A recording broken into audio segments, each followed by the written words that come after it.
Je suis déjà à Cabinda, chef-lieu des institutions provinciales.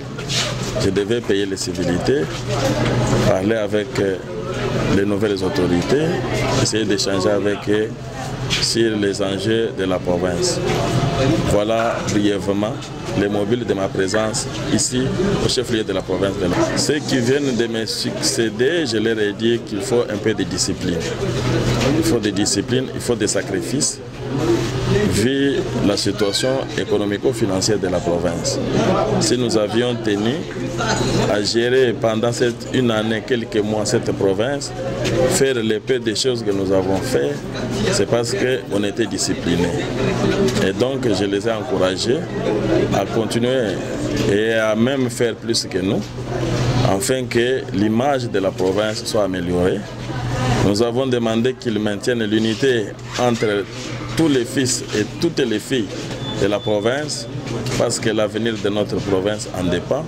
Nous devons éviter de politiser le travail.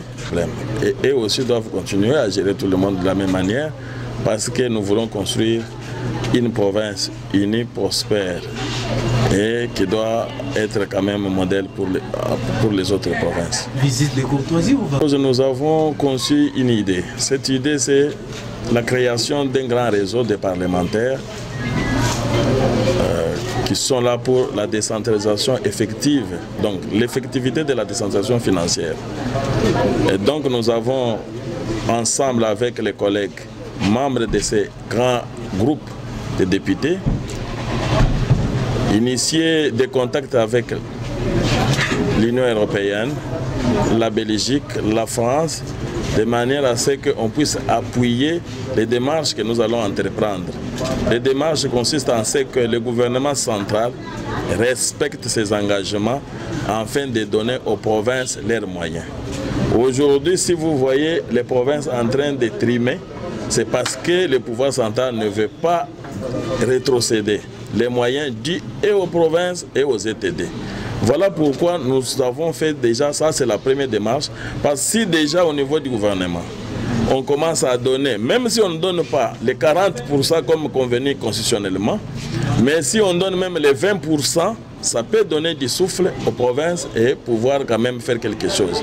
Mais si on bloque tous les moyens à partir de Kinshasa, le pays ce n'est pas Kinshasa, le pays c'est le secteur, le pays c'est le territoire, le pays c'est la province. Et donc il faut que toutes les entités fonctionnent de manière harmonieuse pour alors atteindre l'objectif qui est le développement durable.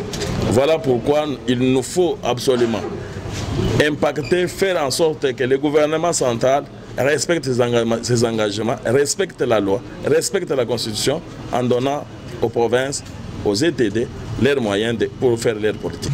Les premières activités que nous avons eu à amorcer, c'était d'abord les mises en place des institutions. Comme vous le savez, ça continue.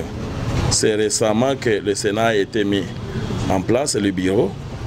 Et donc c'est maintenant, avec cette session qui va commencer, que vraiment le pays maintenant peut fonctionner de manière régulière avec toutes les institutions au grand complet. Et donc maintenant le travail peut commencer parce que les ministres, même jusqu'à ce que j'ai quitté Kinshasa, beaucoup étaient encore en train de faire les états des lieux de leur département. Et donc personne n'avait encore l'idée fixe sur ce qu'il va faire. Je crois qu'avec les états généraux qui les ont convoqués, chaque ministre au jour d'aujourd'hui a au moins une idée sur ce qu'il doit faire. Et donc maintenant, c'est pendant cette période, quand nous allons commencer, pour les contacter de manière à ce qu'ils puissent s'imprégner avec tout ce que nous avons vécu pour la province de Lomami. Nous avons posé les problèmes des infrastructures. C'est ce qui est d'abord la priorité. Les routes en premier lieu. Nous avons discuté pour qu'il y ait une source d'énergie. Voilà la deuxième priorité, parce qu'on a du courant, on a les routes, c'est fini. Et avec les contacts que nous avons entrepris au niveau de Kinshasa,